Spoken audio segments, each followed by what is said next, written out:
Hey everybody, it's Jason Blaha here, and in today's breakfast chat, I'm going to chat with you guys a little bit about, do athletes need to deadlift?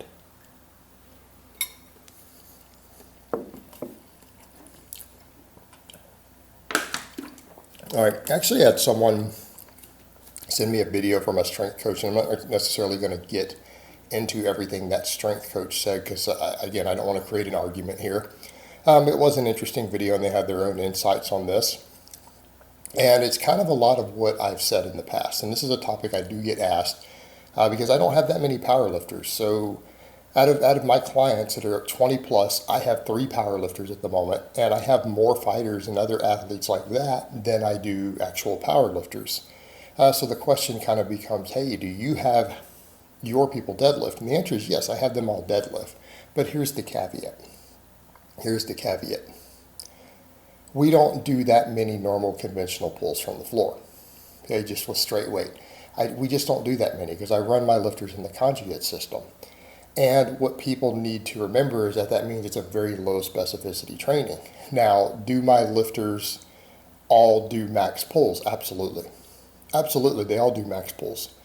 Very few of my lifters do rep work on the deadlift. And generally, the only people who I do have do heavy rep work, meaning heavy 3s, 5s, things like that, are people who have a deadlift weakness and we want to specialize and bring it up a little bit. That's usually the only case where I do that. And I have some lifters now I may need to do that very soon coming up. But outside of that, we don't really do that. And I definitely don't do that for any of my people who are not chasing a big deadlift specifically. I would never have them do that at all. And they still get good deadlifts.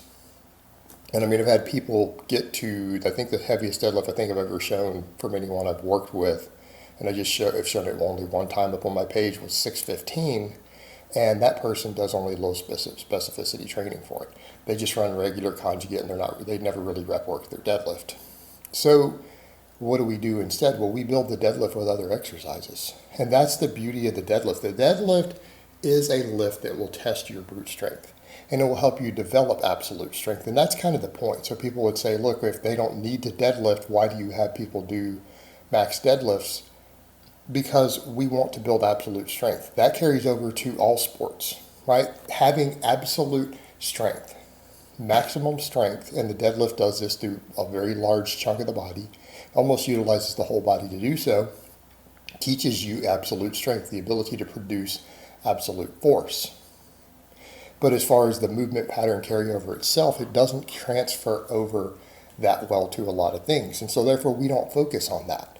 And in fact, we focus more on speed pulls, which would be done for singles and if hopefully against bands or chains if my lifter has that available. Right, we're just doing speed pulls. And a speed pull does not look like your normal deadlift. It really doesn't. Your back positions are different. You usually have a more extended back, things like that when we do the speed pulls. And we do those to help develop rate of force production. But we're also doing speed squats.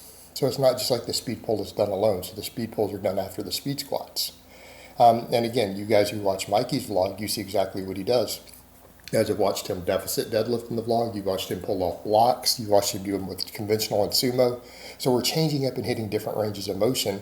And then you guys watched him last time. It was conventional speed pulls against bands, and this week it's sumo speed pulls against bands.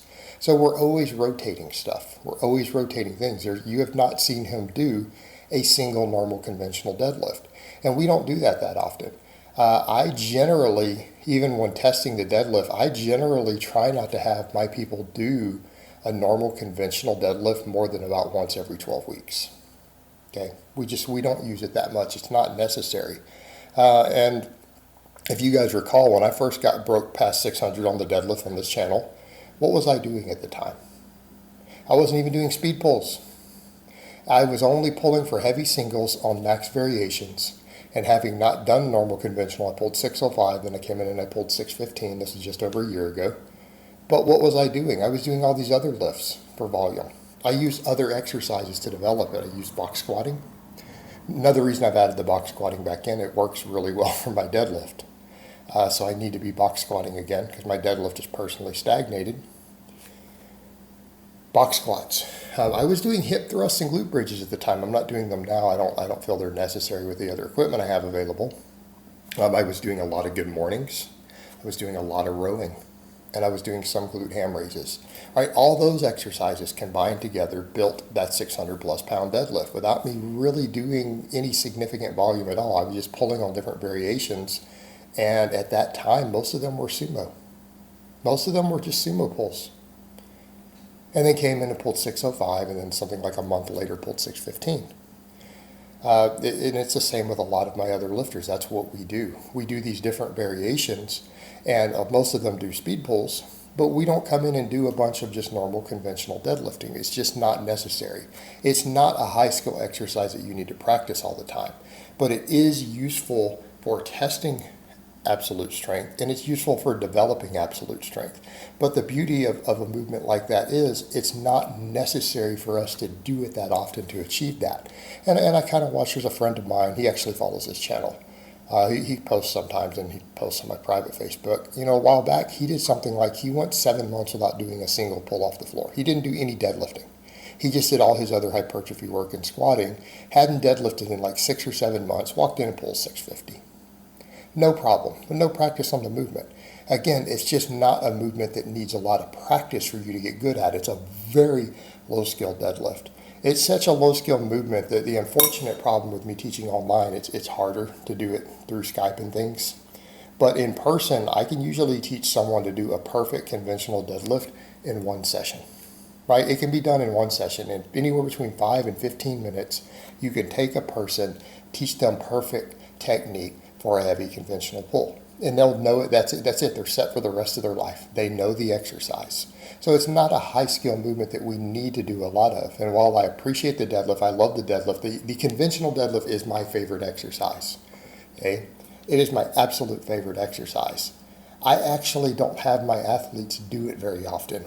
They do it, but it's not something that we're doing on a regular basis with any sort of heavy weight. If they're doing it often, it's for speed pulls. So again, we get into this question of should we deadlift? Should athletes deadlift? Sure, they should. And we don't run into a lot of the risk. You know, people talk about, well, this and that can happen, and all these problems can happen from too much deadlifting. Yeah, I agree. They're overuse-related problems, usually with bad form.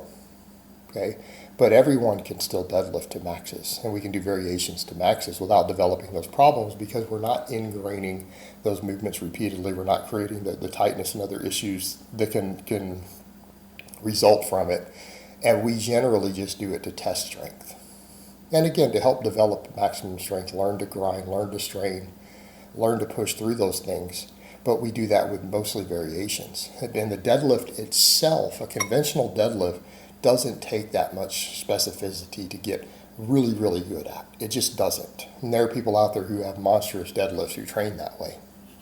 The deadlift will tend to find your weakest link is what it will do. And if you're strong top to bottom and you're strong at various sorts of pulls already, and that could even be cleans, it can be snatching, it can be squatting, all that stuff together, you're going to have a respectable deadlift. And you can come in and test it every now and then.